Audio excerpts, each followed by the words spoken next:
अस्सलाम वालेकुम। 7 RY से मैं यास्मीन खान और आज है 23 मार्च 2026। तो नाज़रीन, इंटरनेशनल न्यूज़ को शुरू कर रहे हैं। इंटरनेशनल न्यूज़ में यह है कि ईरान का तेल फरोख्त ना करने का ऐलान। आलमी मंडी में इस वक्त बेयकीनी बढ़ने का खदशा पैदा हो चुका है। अब इससे कीमतों में और इजाफा हो जाएगा, जो कि पूरी दुनिया इस वक्त बहुत ज्यादा परेशान है। अब अमेरिका की पॉलिसी को चैलेंज पाबंदियों में नरमी के बावजूद भी फौरी नताइज इस वक्त नहीं मिल सके। हालांकि अमेरिका ने अपनी पॉलिसीज को उसमें थोड़ी सी नरमी इख्तियार की, इसके बावजूद भी। अब नेक्स्ट न्यूज में यूरोप और एशिया में महंगाई का खदशा, तवानाई बहरान मजीद शिद्दत इख्तियार कर सकता है। फिर उसके बाद नेक्स्ट न्यूज में ओमानी सहाफ़ी का धमाका खेज एक इंकशाफ हुआ है कि अमेरिका ने खलीजी ममालिक से $5 ट्रिलियन मांग लिए, यानी कि अमेरिका को भी पैसों की जरूरत पड़ गई है। अब इसके बावजूद ट्रम्प के पास अब कोई प्लान नहीं कि जंग रोकने के लिए, यानी कि पहले जंग शुरू की, अब वो जंग रोकना चाहता है क्योंकि बहुत ज्यादा नुकसान हो रहा है, तेल स्पेशली बंद है, और इसके बावजूद ईरान की शराइत माननी पड़ेंगी। तो नाज़रीन, ईरान के तवील फासले मार करने वाले मिसाइल के दावे। अब आलमी सिक्योरिटी खदशात में इजाफा होता जा रहा है। फिर उसके बाद नेक्स्ट न्यूज में अमेरिका की जानिब से फौजी कार्रवाइयों में कमी का इंदिया, जंग बंदी पर गौर शुरू। हालांकि कोई ऐसा ईरान की तरफ से जंग बंदी का इशारा नहीं दिया गया। इसके बाद नेक्स्ट न्यूज में ईरानी मिसाइल हमलों ने इसराइल के शहर राद और देमूना में तबाही मचा दी है। नाज़रीन, अमेरिका और इसराइल की जानिब से ईरानी एटमी तंसीबात को निशाना बनाया गया, जिसके जवाब में ईरान ने इसराइल के शहर देमूना में 5वीं दफा मिसाइली हमले किए। इस शहर में शदीद तबाही की खबरें हैं। इस शहर में इसराइल का जौहरी प्लांट है, जो कि इंतहाई सिक्योरिटी में है। इसके बावजूद वहां पर 5वीं दफा हमला किया गया ईरान की तरफ से। अब एक और भी है कि 3 मंजिला इमारत इसमें मुकम्मल तबाह हो गई। फिर 50% जख्मी हुए हैं, उनकी इतला भी आई है। फिर उसके बाद नाज़रीन, जो कि 6 अफराद हैं वो हलाक हुए हैं और कम अज कम 100 से जायद जख्मी हुए हैं और 20 बिल्डिंग्स को नुकसान पहुंचा है। फिर उसके बाद नाज़रीन, नेक्स्ट न्यूज में ये भी है कि मुल्क छोड़ने के लिए न्यूज सुना रही है कि सऊदी अरब का 24 आवर्स में ईरान के 5 सिफारती एहलकारों को मुल्क छोड़ने का हुक्म दिया गया है। फिर 48 आवर्स की भी कहानी सुनाऊं, वो ये है कि ट्रम्प की ईरान को आबनाई मरकज खोलने के लिए 48 आवर्स की डेडलाइन दी गई है, जो कि अभी नाज़रीन 30 घंटे से ऊपर टाइम गुजर चुका है। और ये भी कहा जाता है कि अगर ना आबनाई हरमस खोली गई तो इसके बिजली घर को नुकसान पहुंचाया जाएगा। अब ईरान ने कहा कि अगर इसकी तवानाई तंसीबात पर हमले की सूरत में सख्त हमारी तरफ से रद्द अमल आएगा, हम इससे भी ज्यादा तबाही करेंगे। और अगर ऐसा किया गया तो अमरीकी मफादात को बराह रास्त निशाना बनाया जाएगा, यानी कि वो डायरेक्ट अमेरिका की, जो कि जहां जहां पर भी उसके कोई अड्डे हैं या उसके मफादात हैं, वहां पर ईरान डायरेक्ट हमला करेगा।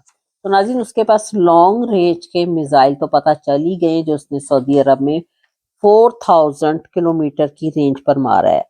और इसके बाद आबदोस के भी सिलसिले में सुन ले कि बरतानवी आबदोस की आमदोरफ्त ने बहरे अरब में जो कि पोजीशन संभाल ली है।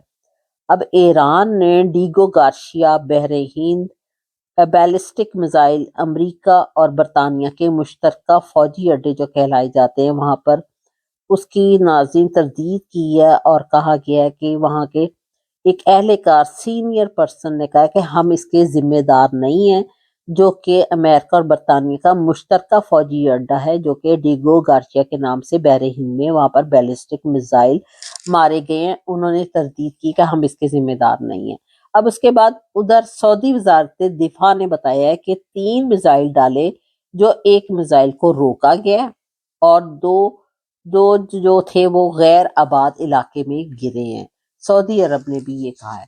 تو ناظرین اس کے بعد ماسکو کی بھی خبر ہے کہ ماسکو نے کہا ہے کہ تہران کا ایک وفادار دوست اور قابل اعتماد شراکت دار بنا رہے گا۔ یہ پیوٹن نے کہا ہے کہ وہ بڑا سنسیئر اور وفادار دوست ہے ایران کا یا تہران کا۔ تہران بھی اسی کا ہی حصہ ہے ایران کا۔ تو ناظرین ابھی اس کے بعد ہم تھوڑی سی ڈومیسٹک نیوز کی طرف آ رہے ہیں۔ ڈومیسٹک نیوز میں عید ابھی گزری ہے پاکستان میں، ویسے تو عید ہر جگہ ہی گزری ہے لیکن پاکستان کے بارے میں بتا رہی ہوں کہ اڈیالہ جیل میں نماز عید ادا کی گئی باہر جا کے عمران خان صاحب کو، اس کو سیکیورٹی وجوہات کے باعث، یعنی کہ یہ ایک تو بہانہ تھا، اگر چاہتے تو ان کو بھی نماز عید میں شرکت کا کہا جا سکتا تھا یا ان کا علیحدہ ارینج کیا جا سکتا تھا کہ باعث نماز نہ پڑھ سکے۔ ان کے لیے خاص سیکیورٹی وجوہات ہیں، باقی پورے پاکستان میں کسی کے لیے اتنی نہیں ہے۔ یہاں پاکستانی حکام نے ان کے لیے یہ سیکیورٹی کا کہہ کر تو ان کو نماز عید ادا نہیں کرنے دی گئی۔ اور ادھر سے بدقسمت نواز شریف کی خبر سننے کے، نواز شریف کی قسمت میں تو اللہ نے ویسے ہی عید کی نماز ختم کر دی ہے، اس کو تو صرف پیسہ بنانے کی پڑی ہوئی اس ایج میں بھی، اور وہ ڈرتے مارے گھر میں بند رہا، اور انہوں نے اس کی قسمت میں نماز عید بھی نہیں کی، یعنی کہ ڈرتے مارے، یا یوں کہہ لیجئے کہ لوگ پھر نعرے لگائیں گے چور چور کے۔ ناظرین چور ہے تو چور کے نعرے لگ رہے ہیں نا۔ تو اپنی اگر 3 دفعہ کا یہ پاکستان کا وزیر اعظم رہ چکا ہوا ہے اور نماز عید ادا نہیں کر سکا، یہ بدقسمتی نہیں ہے تو اور کیا، اس کی سب سے بڑی بیڈ لک ہے کہ اللہ پاک کے آگے سجدے ہی نہیں دے سکا۔ تو اتنا پیسے کو اس نے کیا کرنا ہے جو پاکستان سے اس نے اتنا زیادہ لوٹا ہے، اور اب بیٹی کے ذریعے پاکستان کا خزانہ خالی کروا رہا ہے، اور ایک سجدہ اللہ پاک کے آگے نہیں کر سکا عید کا۔ اب اگلی عید پتہ نہیں نصیب ہونی ہے کہ نہیں۔ تو ناظرین یہ کیونکہ بیسکلی اس کا تو پچھلے وی لاگ میں بھی میں نے دیا تھا کہ یہ اس کا پوتا ہے، گرینڈ سن ہے مجیدہ پھلاں والے کا، آپ اس کو 2-3 دن پہلے کے وی لاگ میں دیکھ سکتے ہیں، اور جو کہ کوئی انڈیا کا بازار حسن تھا وہاں پر پھول بیچا کرتا تھا اس کا دادا۔ تو پاکستان کا یہ 3 دفعہ کا وزیر اعظم رہ چکا ہے، اور عید کی نماز تک نہیں پڑھنے گیا اور گھر میں بند رہا ہے۔ یہ بھی اللہ پاک کی طرف سے ہوتا ہے، اور جو کہ عمران خان صاحب وہ پڑھنا چاہتے تھے لیکن کیا کہ ان کو یہاں کی جو فیک حکومت بیٹھی ہے انہوں نے پڑھنے نہیں دی۔ تو خیر یہ ان کے اوپر گناہ ہے کیونکہ ان کی تو نیت تھی پڑھنے کی۔ تو ناظرین اور اب یہ دیکھیں کہ نواز شریف نے اتنا پیسہ پاکستان کا کھایا، اس کے باوجود بھی ابھی یہ کہہ رہا ہے کہ میں نے اپنے حلقے کو جو ماڈرن کرنا ہے۔ تو ناظرین اس کے لیے اب اس نے بجٹ میں سے 16 ارب روپیہ لینا ہے۔ اب اس میں سے میکسیمم کتنا، 1 نہیں تو 2 ارب لگا لیں گے، اتنا بھی نہیں لگے گا ابل تو، اور سارا ان کے اکاؤنٹس میں جانا ہے۔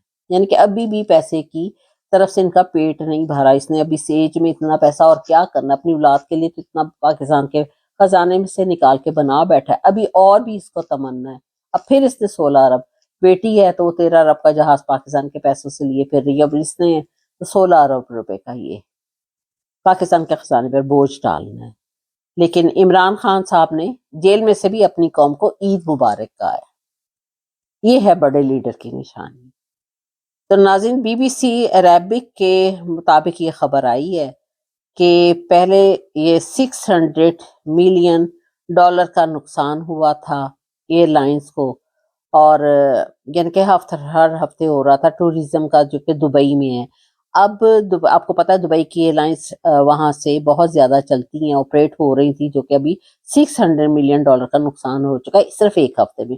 اب تخمینہ آپ اس کا لگائیں تو $1 ارب کا نقصان ہو رہا ہے ڈیلی کے حساب سے، اور ایئر لائن انڈسٹری بھی اس میں $20 ارب کا جو ہے وہ نقصان ہو چکا ہے، یعنی کہ فلائٹس بند ہونے کی وجہ سے یہ سارا اتنا نقصان ان کو ٹوریزم میں ہی برداشت کرنا پڑ رہا ہے۔ اور ادھر سے آپ ایمریٹس ایئر لائن کا دیکھ لیں کہ ڈیلی 1060 فلائٹس ڈیلی آپریٹ ہو رہی تھی ایمریٹس ایئر لائن دبئی سے صرف 24 آورز میں، جو کہ اب اس کا نقصان کا اندازہ کر لیں کہ $20-21 بلین کا نقصان ہو چکا ہے۔ ایئر سپیس ساری بند ہے، وہاں سے کوئی 1-2 میکسیمم فلائٹ جو ہے وہ وہاں سے آپریٹ ہو رہی ہوگی۔ یہ فائنینشل ٹائمز کے مطابق میں نے آپ کو اس کی نیوز دی ہے۔ تو ناظرین یہ اس قدر جو ہے وہ نقصانات ہو رہے ہیں ایک ایران، اسرائیل اور امریکہ کی وار شروع ہونے سے۔ अगर नेतन्याहू ना कहता, इसको ट्रम्प को इतना उसने प्रेशराइज किया हुआ था, ना ये वॉर शुरू होती, तो नाज़रीन ये इतने सारी दुनिया के इतने नुकसानात ना होते, लोग के जो कि अभी इनको तेल की सूरत में और ज्यादा बर्दाश्त करने पड़ेंगी, और पूरी दुनिया को, इवन के आम हम जैसी पब्लिक को भी नुकसान हो रहा है नाज़रीन। लोगों के कारोबार बंद होते जा रहे हैं, जॉब्स खत्म हो रही हैं, फ्लाइट्स जो है वो ऑपरेट नहीं हो रही। तो नाज़रीन ये अभी जो संगीन सूरत हाल है, इसके बाद और भी अप्रैल में जो है वो भी, और अगर जंग बंद ना हुई तो सबके लिए जो इसको फेस करना और मुश्किल हो जाएगा, और जो जितनी भी मुल्क है नाज़रीन, वो सारे अब न्यूक्लियर वॉर की तरफ आ रहे हैं।